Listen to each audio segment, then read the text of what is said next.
56세라면서. 이건 사기야. 당신, 사람 맞아? 당신은 짐승이야. 한 여인이 절정의 순간에 내뱉은 충격적인 한마디. 과연 20년간 얼어붙어 있던 이 남자에게는 무슨 비밀이 숨겨져 있었던 걸까요? 영상 시청 전에 구독과 좋아요는 어리다고 놀리지 말아요에 큰 힘이 됩니다. 서울의 심장, 강남 테헤란로의 스카이라인을 정복하듯 솟아오른 스페이스 K타워. 그 최상층, 대표이사 강석중의 집무실은 그의 삶 그 자체를 상징했다. 북쪽을 향한 거대한 통유리창은 도시의 야경을 한 폭의 그림처럼 담아냈지만 그 풍경 속엔 어떤 온기도 없었다. 강석중 56세. 그의 나이를 아는 이들은 그를 처음 마주했을 때 2번 놀랐다. 첫째는 그의 직함이 주는 무게감에, 둘째는 그 직함과 도무지 어울리지 않는 40대 초반이라고 해도 믿을 날카로운 용모 때문이었다. 그는 인테리어 업계의 마이더스의 손이라 불렸다. 하지만 그는 황금보다 차가운 콘크리트와 날카로운 유리를 사랑했다. 재벌가의 갤러리, VVIP를 위한 프라이빗 클리닉, 국립현대미술관의 신관까지. 그의 손을 거친 공간은 언제나 완벽한 비례와 극도의 미니멀리즘으로 언론의 찬사를 받았다. 1mm. 나지막하지만 방 안의 공기를 얼리는 목소리였다. 젊은 실장이 숨을 삼켰다. 강 대표님, 그게 1mm가 어긋났어. 통유리 프레임과 노출 콘크리트 마감선 말이야. 당장 재시공해. 하지만 대표님, 그건 육안으로는 거의. 클라이언트는 이미 만족하셨습니다. 석중이 천천히 고개를 돌렸다. 40대의 매끈한 피부 위로 50대의 깊이를 담은 눈이 실장을 꿰뚫었다. 내가 만족을 못했어. 클라이언트의 눈이 아니라 내 기준이 이 회사의 가치야. 다시 해. 그것이 강석중이었다. 젊은 나이에 겪은 이혼은 그에게서 인간적인 무언가를 앗아갔다. 아내는 그의 일중독을 견디지 못했다. 아이도 없었다. 그는 자신의 모든 열정과 에너지를 일에 쏟아부었다. 스페이스 K는 그의 자식이었고 그의 연인이었다. 퇴근 후 한강이 내려다 보이는 그의 펜트하우스. 집 역시 그의 작품이었다. 온통 흰색과 검은색, 그리고 차가운 금속뿐이었다. 벽난로에는 불꽃 대신 푸른색의 미디어 아트가 일렁였다. 그는 샤워 가운을 걸친 채 자신의 전신이 비치는 거울 앞에 섰다. 물기가 맺힌 탄탄한 가슴과 희미한 식스팩. 군살 없는 허리.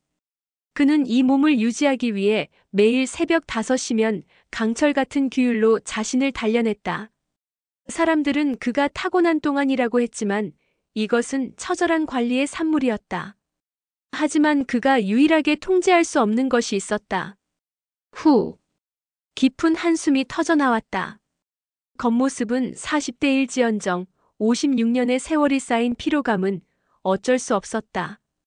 이혼 후 20년. 그는 사랑이라는 감정을 잊었다.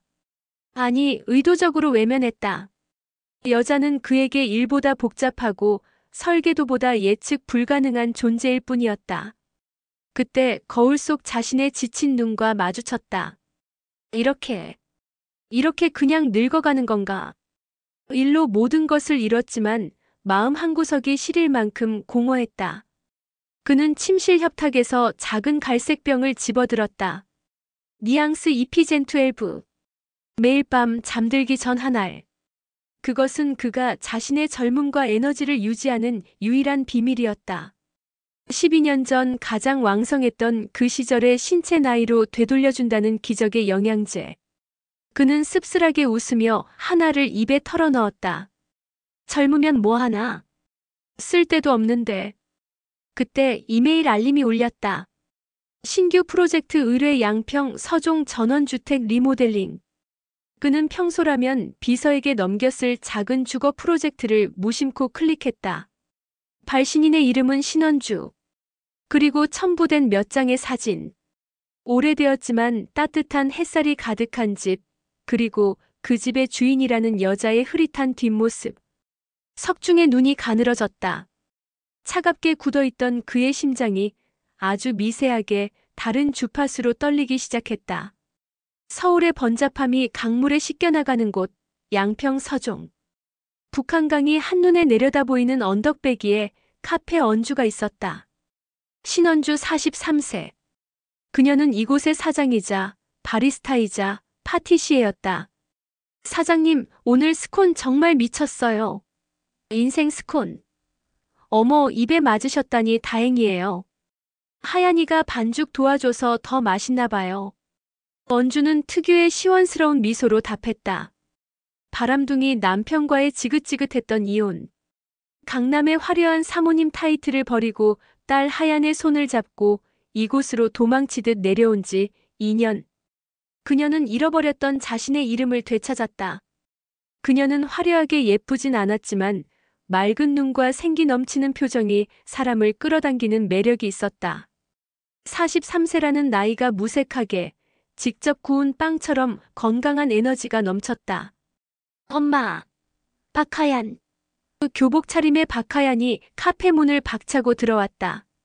언주의 하나뿐인 딸이자 그녀가 다시 웃게 된 유일한 이유였다. 엄마, 오늘 인테리어 대표한테 메일 보냈어? 안 보냈지. 내가 그럴 줄 알았어. 하얀은 13살답지 않게 당돌하고 눈치가 빨랐다. 하얀아, 목소리 좀 낮춰. 손님들 계시잖아. 아, 몰라. 이 집에서 비 새는 거 지겨워 죽겠다고. 엄마, 그 강석중 대표한테 꼭 맡겨야 한다니까. 내가 인터넷 다 뒤져봤는데 이 아저씨 완전 공간의 신이래. 근데 더 대박인 거 뭔지 알아? 하얀이 핸드폰을 들이밀었다. 화면 속에는 잡지 인터뷰에 실린 강석중의 사진이 있었다. 차가운 표정, 완벽한 슈트 핏, 그리고 나이를 가늠할 수 없는 조각 같은 얼굴. 와, 이 아저씨 56살 맞대. 완전 사기캐 아냐? 우리 아빠보다 더 젊어 보이네. 엄마, 이 아저씨 어때? 딱 엄마 스타일인데? 차갑고 능력 있고 섹시하고. 박하얀. 언주의 얼굴이 붉어졌다. 무슨 말을 못된 것만 배워서. 엄마는 그냥 집 고치려는 거야, 집. 집만 고칠까? 이 아저씨 이혼하고 혼자 산대. 자식도 없대. 딱이네 뭐. 하얀의 짓궂은 농담에도 언주는 화면 속 석중의 눈에서 시선을 떼지 못했다. 강석중. 그의 작품들은 하나같이 얼음장처럼 차가웠다. 그런데 이상하게도 그 차가움이 지금 언주가 가진 상처의 열기를 식혀줄 것만 같았다. 그녀의 집은 부모님이 물려주신 낡은 전원주택이었다. 이혼의 상처를 안고 도망쳐온 피난처였지만 이제는 새로운 삶을 위한 보금자리가 되어야 했다. 비가 새고 우풍이 심하고 구조는 엉망이었다. 나도, 이 집도 전부 리모델링이 필요해. 그날 밤 카페 마감을 마친 언주는 낡은 주택의 거실에 앉아 깊은 한숨을 내쉬었다. 그래, 깨진 그릇은 붙이는 게 아니라 새로 빚어야지. 그녀는 용기를 내어 노트북을 열었다. 그리고 스페이스 K의 강석중 대표에게 메일을 쓰기 시작했다. 자신의 구구절절한 사연 대신 집이 가진 문제점과 자신이 원하는 따뜻한 공간에 대해 담담히 적어 내려갔다. 이런 시골집 구석의 작은 프로젝트래. 그 사람이 맡아줄 리가 없겠지. 전송 버튼을 누르면서도 기대하지 않았다.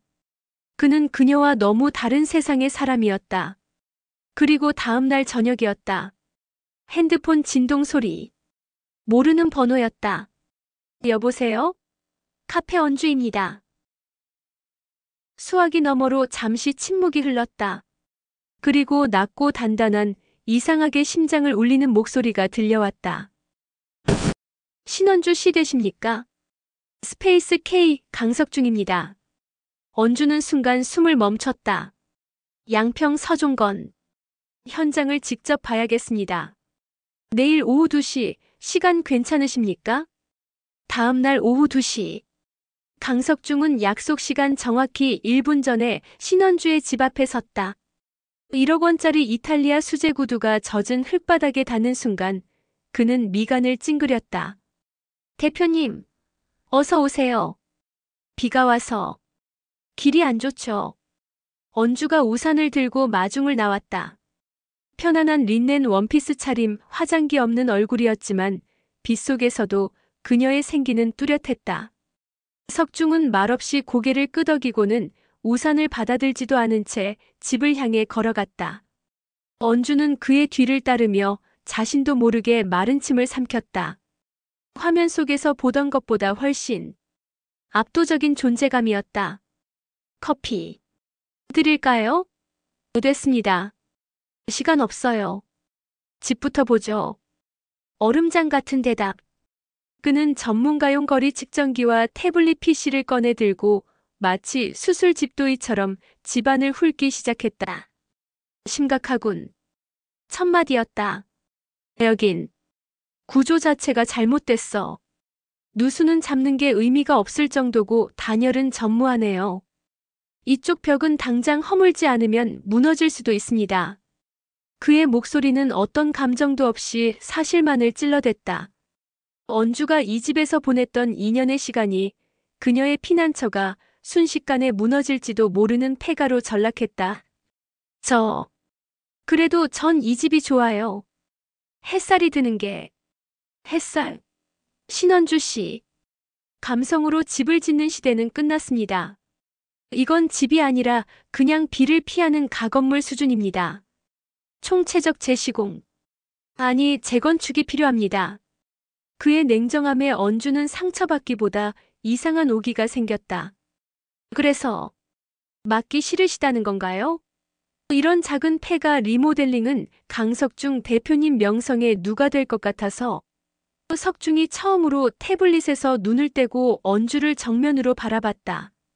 그의 날카로운 눈이 그녀를 꿰뚫었다. 도발하는 겁니까? 아니요. 부탁하는 거예요. 이 폐가를 저와 제 딸이 기댈 수 있는 따뜻한 집으로 만들어주세요. 대표님의 그 완벽한 실력으로. 그때였다. 팽팽한 정적을 깨고 현관문이 열렸다. 엄마, 나왔어. 비 대박. 근데, 박하연이 젖은 머리를 털며 들어오다. 낯선 남자를 보고는 그 자리에 멈췄다. 그리고 1초 후 그녀의 눈이 보름달처럼 커졌다. 네. 실화.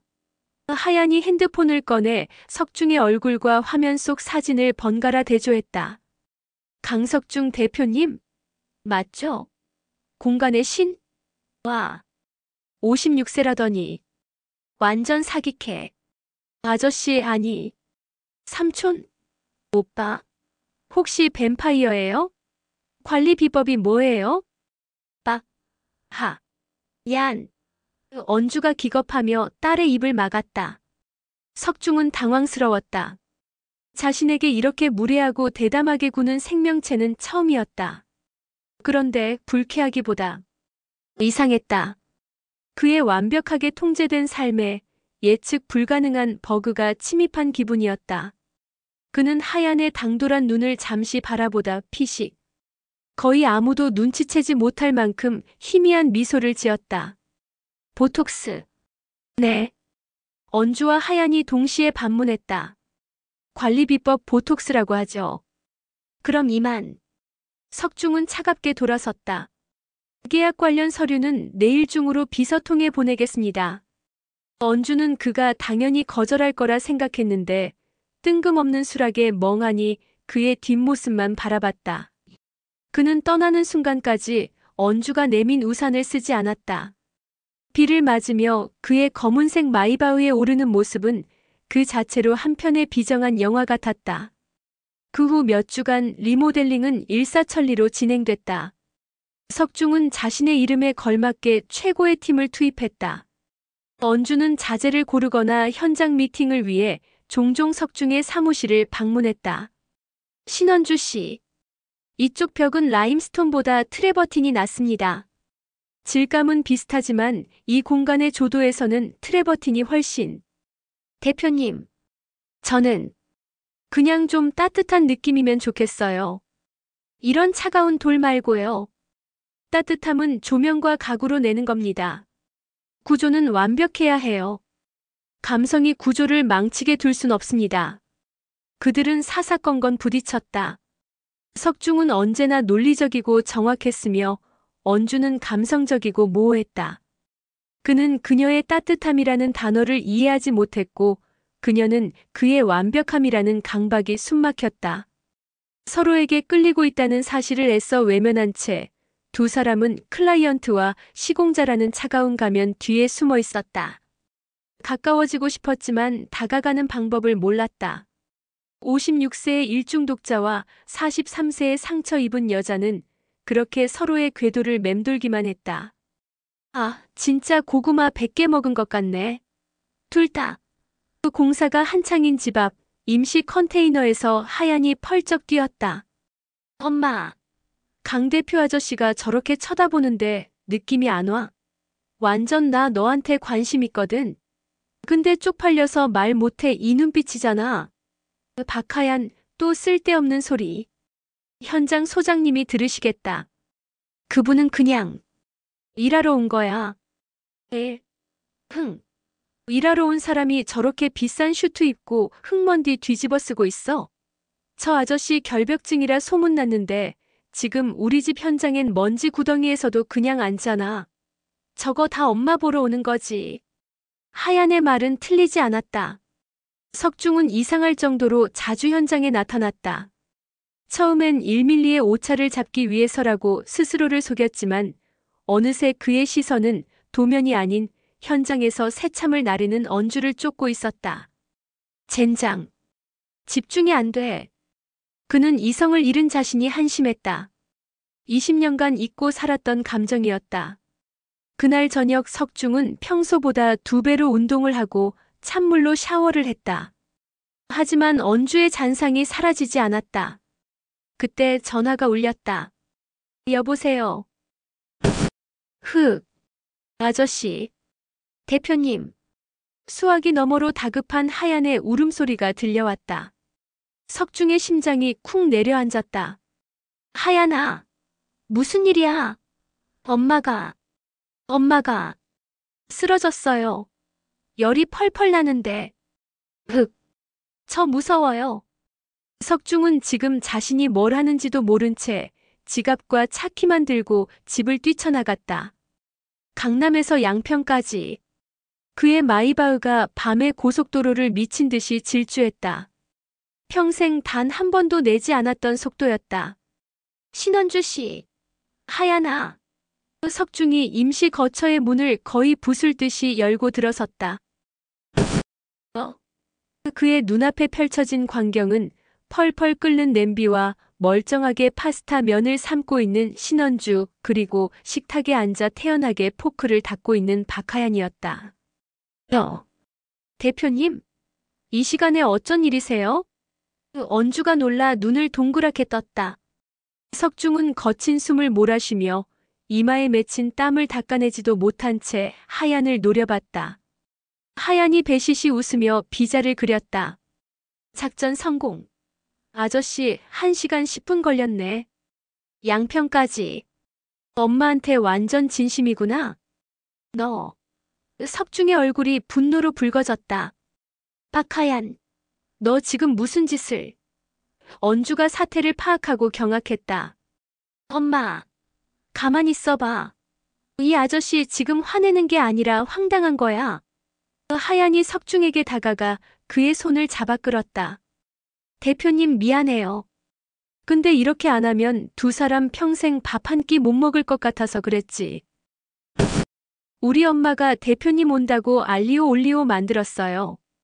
나폴리에서 직접 배워온 거래요. 이거 먹고 화 풀어요, 네. 석중은 이 어이없는 13살짜리 조력자 앞에서 할 말을 잃었다. 그는 돌아가야 했다. 이 무례하고 당돌한 모녀를 다시는 보지 말아야 했다. 하지만 그의 발은 떨어지지 않았다. 그의 시선은 새빨개진 얼굴로 어쩔 줄 몰라 하는 언주에게 고정되었다. 파스타. 안 불었습니까? 석중이 넥타이를 거칠게 풀어내며 물었다. 그날의 저녁 식사는 기묘했다. 석중은 자신의 슈트 재킷을 벗어 던진 채 13살짜리 꼬마의 장단에 맞춰 어설픈 저녁 식사를 했다. 그래서 대표님은 왜 이혼했어요?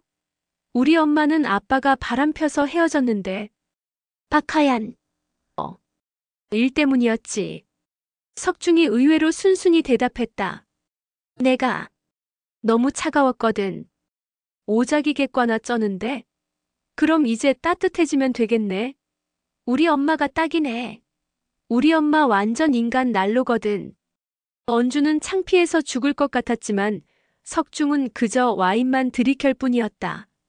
그날 이후 하얀의 가교 역할은 더욱 노골적이고 대담해졌다. 주말. 석중의 사무실 대표님. 나 서울 구경하러 왔는데 엄마가 대표님한테 자재 리스트 꼭 전해주래. 이건 엄마가 만든 샌드위치. 대표님 맨날 굽는다고 했더니. 주중 현장. 현장 대표님. 엄마가 오늘 카페 일찍 닫고 두물머리 간대요. 요즘 스트레스 받아서 그런가 봐. 큰일이네. 혼자 가면 위험한데. 석중은 위험이라는 말에 자기도 모르게 차를 돌려 두물머리로 향한다. 석중은 하얀의 서툰 계략을 알면서도 매번 그 덫에 기꺼이 걸려들었다. 그렇게 두 사람의 데이트가 시작되었다. 자재 시장 데이트. 새벽 인력 시장 데이트. 공사 현장 먼지 속의 커피 데이트. 신원주 씨. 어느 날 한강이 내려다 보이는 고급 레스토랑에서였다. 하얀을 핑계대지 않은 첫 번째 공식적인 데이트였다. 네, 석중 씨. 어느새 호칭이 바뀌어 있었다나. 일 말고는 아무것도 모르는 놈입니다. 여자한테 어떻게 해야 하는지도 다 잊어버렸고. 석중이 서툴게 와인을 따랐다. 그런데 언주 씨랑 있으면 20년 동안 멈춰있던 심장이 다시 뛰는 것 같아요. 그의 고백은 그의 설계도처럼 담백하고 직설적이었다. 당신을 위한 집을 짓는 게 아니라 당신과 함께할 집을 짓고 싶어졌어. 언주의 눈에 눈물이 고였다. 나도 무서웠어요. 다시 누군가를 믿는 게. 근데 석중 씨는 이상하게 믿음이 가요. 차가운 줄만 알았는데 사실은 누구보다 뜨거운 사람인 거. 이젠 알아요. 차가운 도시의 야경이 그 어느 때보다 따뜻하게 두 사람을 감싸고 있었다. 두 사람의 사랑은 그렇게 13살짜리 큐피드의 대담한 활약 속에서 단단하게 지어지고 있었다. 계절이 두 번 바뀌고 마침내 양평 서종의 낡은 주택은 그 형체를 알아볼 수 없을 정도로 완벽하게 다시 태어났다. 강석중의 손길이 닿은 집은 그의 다른 작품들처럼 완벽한 비례와 날카로운 직선을 가졌지만 이상하게도 차갑지 않았다. 그것은 전적으로 신원주의 따뜻함이라는 모호한 요구를 그가 마침내 이해하고 구현해낸 결과였다. 그는 북한강이 한눈에 들어오는 남쪽 벽면 전체를 통유리로 교체했다. 그리고 거실 중앙에는 그가 경멸하던 감성의 산물인 거대한 벽난로를 설치했다. 차가운 트레버틴 대리석으로 마감했지만 그 안에서 타오르는 진짜 불꽃은 집 전체에 생기를 불어넣었다. 미쳤다. 우리 집 맞아? 이거 완전 궁전 아니야? 새롭게 단장된 잔디 정원에서 하얀이 입을 다물지 못했다. 조촐한 가든 파티. 석중이 직접 공수한 최고급 바비큐 그릴에서 고기가 맛있게 익어가고 있었다. 강 대표님. 아니, 이제 그냥 아저씨라고 부를게요. 아저씨, 솔직히 말해봐요. 이거 우리 엄마 꼬시려고 일부러 더 삐까뻔쩍하게 만든 거죠? 인정. 석중이 피식 웃으며 완벽한 솜씨로 스테이크를 뒤집었다. 그는 더 이상 하얀의 당돌함에 당황하지 않았다. 글쎄, 클라이언트가 원한 건 따뜻함이었고 난 내 방식대로 그걸 구현했을 뿐이야. 집이 주인을 닮아간 거지. 그의 시선이 언주에게 향했다. 언주는 석중이 디자인한 린넨 앞치마를 두르고 샐러드를 버무리고 있었다. 노을빛이 그녀의 뺨에 부서졌다. 석중은 자신이 지은 이 공간 속에서 그녀가 얼마나 눈부시게 빛나는지 새삼 깨달았다. 자자, 두 분 눈빛 교환은 나중에 하시고, 오늘은 내가 이 집을 탄생시킨 1등 공신이니까 나부터 한 잔. 하얀이 샴페인 잔에 콜라를 채우며 소리쳤다. 그래, 우리 하얀이 아니었으면 우린 아직도 도면만 보고 싸우고 있었을지도 몰라. 언주가 석중을 바라보며 수줍게 웃었다. 아이고, 답답이들. 내가 없었어 봐. 둘이 손은 잡았겠어? 밥은 먹었겠어? 하얀이 짐짓 어른스러운 척 혀를 찼다. 아무튼 난 내 임무 완수했다. 이 집 완벽하고 두 사람 연애하는 것도 확인했고, 난 이제 내 방 구경하러 갈래. 아저씨가 내 방에 빔 프로젝터 설치해줬단 말이야. 오늘 밤새 영화 볼 거야. 하얀은 자신의 속셈을 숨기지 않고 윙크를 날렸다. 아, 그리고 엄마 아저씨. 두 사람 방해 안 할 테니까 오늘은. 알지? 진하게 놀아. 내가 귀마개 끼고 잘게. 빡. 하. 얀. 언주의 얼굴이 터질 듯이 붉어졌지만 하얀은 이미 토끼처럼 2층 자신의 방으로 뛰어 올라간 후였다. 정원에는 어색하면서도 달콤한 정적이 흘렀다. 석중이 와인병을 들고 언주에게 다가갔다. 하얀이가 원래 저렇게 눈치가 없진 않은데. 아니요. 석중이 그녀의 잔에 루비빛 와인을 따르며 낮게 말했다. 저 녀석. 눈치가 없는 게 아니라 너무 빨라서 탈이지. 두 사람의 잔이 가볍게 부딪혔다. 클링. 맑은 소리였다. 고마워요, 석중씨. 언주가 먼저 입을 열었다. 내 인생을 통째로 리모델링해준 기분이에요. 이 집처럼. 나야말로. 고맙소, 언주씨. 석중이 그녀의 손을 부드럽게 감싸주었다. 56세 남자의 손이라고는 믿기지 않을 만큼 따뜻하고 힘있는 손이었다. 난 20년 동안 텅 빈 집만 지어왔어. 아무리 비싼 자재를 쏟아부어도 결국 아무도 살지 않는 쇼룸이었지. 내 펜트하우스처럼. 그가 그녀의 손등에 가볍게 입을 맞췄다. 언주가 파르르 떨었다. 근데 여긴 달라. 당신이 들어오니까 이 차가운 유리와 돌멩이들이 숨을 쉬기 시작했어. 나처럼. 그가 한 걸음 다가섰다. 언주는 그의 품 안에 갇힌 듯 꼼짝할 수 없었다. 당신이 나의 공허함을 전부 채워줬어, 신언주. 석중씨. 더 이상 말이 필요 없었다. 석중이 그녀의 턱을 부드럽게 감싸쥐고 천천히 고개를 숙였다. 두 사람의 첫 키스였다. 그의 입술은 그가 짓는 건축물처럼 빈틈없이 완벽하게 그녀의 입술을 덮었다. 차가울 것이라는 예상과 달리 그의 입술은 와인보다 뜨겁고 강렬했다. 언주는 20년 만에 처음으로, 아니 태어나서 처음으로 느껴보는 황홀경에 눈을 감았다. 석중은 처음엔 집의 완성을 축하하듯 부드럽게 시작했다. 하지만 언주가 그의 목을 감아오자 그는 20년간 억눌러왔던 모든 것을 터뜨렸다. 하아. 키스는 거칠어졌다. 그녀의 부드러운 아랫입술을 탐하고 그녀의 입안을 헤집으며 그녀의 모든 것을 확인했다. 언주는 다리가 풀려 그의 가슴에 완전히 기댔다. 언주씨. 하아. 당신. 그가 잠시 입술을 떼고 그녀의 붉어진 뺨과 젖은 눈을 바라봤다. 당신을 처음 본 순간부터 원했어. 미칠 것 같았다고. 자극적인 고백에 언주의 몸이 달아올랐다. 나도요. 석중은 그녀를 번쩍 안아들었다. 어딜? 당신 방. 하얀이가 방해 안 한다고 허락했으니까. 그가 성큼성큼 거실을 가로질러 그가 직접 설계한 그녀만을 위한 침실로 향했다. 석중이 디자인한 침실은 오직 두 사람만을 위한 비밀스러운 성역이었다. 강이 내려다 보이는 거대한 창은 짙은 벨벳 커튼으로 가려져 있었고 방 안은 오직 은은한 간접 조명만이 두 사람을 비추고 있었다. 석중이 언주를 침대 위에 부드럽게 내려놓자마자 그녀의 원피스 지퍼로 손이 향했다. 석중 씨, 잠깐. 너무 빨라. 빨라? 20년을 기다렸어. 아니, 당신을 만나기 위해 56년을 기다렸는데. 이게 빨라? 그의 목소리는 낮게 잠겨 있었고 40대 초반으로 보이는 그의 눈은 20대의 야수처럼 번뜩였다.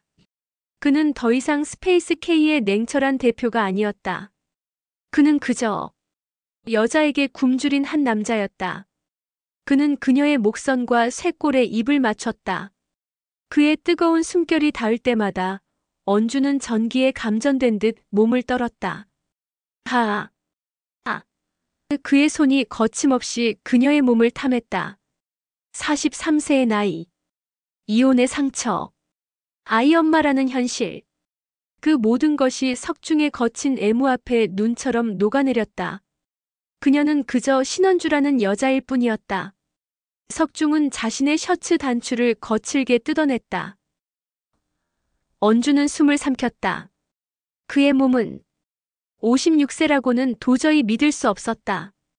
군살 하나 없는 탄탄한 복근과 넓은 어깨. 잡지 화보에서나 보던 완벽하게 단련된 육체였다. 놀랐어? 그가 그녀의 귓가에 속삭였다. 놀라긴. 아직 일러. 그날 밤 언주는 자신이 알던 세상의 모든 상식이 무너지는 것을 경험했다. 강석중은 폭풍이었다. 그는 그녀의 모든 것을 집어삼킬 듯이 격렬하게 그녀를 안았다. 언주는 비명을 삼켰다. 그의 힘은 끝이 없었다. 40대 초반의 외모보다 더 충격적인 것은 20대라고 해도 믿을 수 없는 그의 정력이었다. 그녀는 남편과의 의무적인 관계만을 기억했다. 사랑 없는 섹스는 고통이었다. 하지만 이것은 달랐다. 이것은 광기이자 환희였다. 그는 그녀가 미처 알지 못했던 그녀의 몸 안의 모든 쾌락을 일깨웠다. 한 번이 아니었다. 2번, 3번. 그는 지칠 줄 몰랐다. 새벽녘 창틈으로 희미한 여명이 스며들 때쯤 언주는 탈진한 채 그의 가슴에 엎드려 가쁜 숨을 몰아쉬었다. 석중씨. 당신. 사람 맞아? 그녀의 목소리는 완전히 쉬어 있었다. 56세라면서. 이건 사기야. 어떻게 이럴 수가 있어? 석중은 땀으로 젖은 그녀의 머리카락을 부드럽게 쓸어 넘겼다. 그의 얼굴에도 만족스러운 미소가 걸려 있었다. 놀랍게도 그는 그녀만큼 지쳐 보이지 않았다. 그가 낮게 웃었다. 사실 당신한테만 말해주는 비밀인데. 그는 침대 협탁 서랍을 열어 고급스러운 갈색병 하나를 꺼냈다. 아마 나의 동안과 스태미너의 비결은 뉘앙스 이피젠12 때문인지도 몰라. 뉘앙스 이피젠12? 이걸 매일 한 알씩만 먹으면 신체 나이를 12년 전으로 되돌려주거든. 석중이 장난스럽게 웃었다. 내가 56세니까 12년 전이면 44살. 딱 당신 나이네. 근데 효과가 좀 과했나? 12년이 아니라 22년은 젊어진 것 같단 말이야. 언주는 믿을 수 없다는 듯 그와 갈색병을 번갈아 바라봤다. 석중은 그녀에게 뉘앙스 이피젠12 새 병을 건넸다. 이제 언주 씨도 매일 한 알씩 복용해봐요. 그가 그녀의 코에 장난스럽게 키스했다. 43세에서 12년 전이면 31살인가? 딱 좋네. 언주가 새빨개진 얼굴로 그를 쳐다보자 석중이 짐짓 엄한 표정을 지었다. 그렇다고 젊어졌다고 딴 남자한테 관심 가지면 안 돼요. 그의 농담에 언주가 웃음을 터뜨리며 그의 가슴을 콩 때렸다. 걱정 마요. 언주가 그의 목을 다시 감싸 안으며 속삭였다. 당신 같은 남자를 두고 내가 어딜 보겠어. 난 이제 당신 거니까. 석중의 눈이 다시 뜨거운 욕망으로 타올랐다. 신원주, 당신, 방금 그 말 후회하게 될 거야. 그는 방금 그녀에게 건넨 갈색 병을 다시 협탁에 내려놓았다. 그 약은 내일 아침부터 먹는 걸로 하지. 석중이 다시 그녀의 몸을 거칠게 탐했다. 12년 전의 젊음과 56년의 관록이 합쳐진 그의 사랑은 동이 터오는 양평의 아침을 다시 한번 뜨겁게 불태우기 시작했다. 그들이 함께 지은 완벽한 집안에서 두 사람의 리모델링은 비로소 완벽하게 마무리되고 있었다. 오늘의 이야기는 여기까지입니다. 멈춰있던 시간도 진정한 사랑을 만나면 다시 뜨겁게 흐른다는 인생의 지혜를 생각해 봅니다. 여러분의 빛나는 내일을 젊음과 아름다움은 물론 스태미너까지 지켜주는 뉘앙스 EP gen12와 함께 응원합니다. 영상이 재미있으셨다면 구독과 좋아요, 댓글까지 부탁드립니다. 오늘도 건강하고 행복한 하루 되세요.